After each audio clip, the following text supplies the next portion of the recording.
आज आपण उपवासाची मुगाची उसळ बनवूया। आता त्याच्यासाठी साहित्य काय घेतलंय तर इकडे मी एक वाटीभर मूग घेतले, ते रात्री भिजत घातले। एका मोड काढायचे नाही, नुसते भिजवून घ्यायचे। इकडे फोडणीसाठी राई, हिंग आणि कढीपत्ता, ओली मिरची, थोडासा गोड, ओला खोबरा आणि मीठ आणि थोडेसे मसाले। आता आपण फोडणी करूया। मी इकडे गॅसवर पॅन ठेवलाय, त्याच्यात 2 चमचे तूप घातले। आता त्या तूप तापला की त्याच्यामध्ये राई आणि हिंग घालायचं। आता ही खिचडी उपवासात का करतात तर बऱ्याच जणांना साबुदाणा पडणार नाही किंवा साबुदाण्याची खिचडी आवडणार नाही, आणि ही खिचडी याच्यामध्ये प्रोटीन असल्यामुळे ही तुम्ही खिचडी खाल्लात आणि वेगळं काय खाण्याची गरज नाही, दिवसभर पोट भरलेलं राहतं। आता कढीपत्ता टाकायचं, मग टाकायची ओली मिरची। इकडे मी 3 ओल्या मिरच्याचे तुकडे घेतले आणि हळद, मग हे मूग टाकायचे सगळे।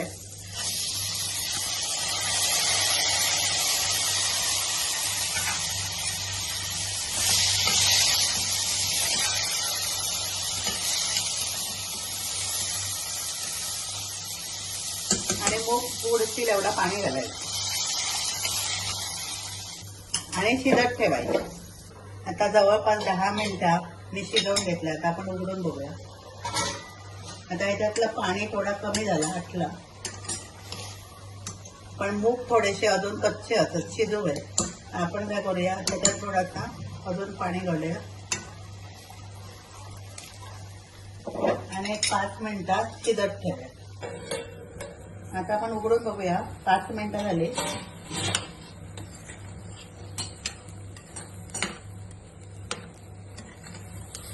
आता हे मूग बरेच अंशी शिजत राहिले। आता आपण त्याच्यात गूळ घालूया आणि मीठ।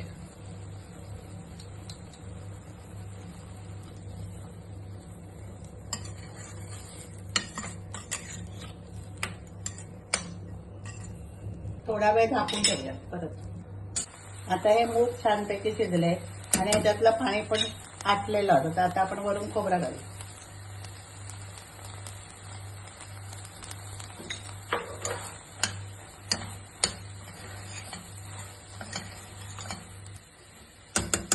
ही उसळ तयार होता, आपण गॅस बंद करूया।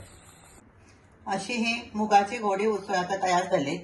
आता ह्याच्यामध्ये मिरचीचं असं छानपैकी तिखटपणा, गुळाचं गोडवो आणि तुपाचं खमंगपणा अशी ही उसळ तुम्ही बनवा। एखाद्या उपवासाच्या दिवशी तर साबुदाण्याच्या खिचडीचा कंटाळा आला असत, तर ही उसळ तुम्ही खाऊ शकता। प्रथिनयुक्त अशी आणि पौष्टिक असा। तर ही रेसिपी आवडली असाल तर लाईक करा, शेअर करा, सबस्क्राईब करा।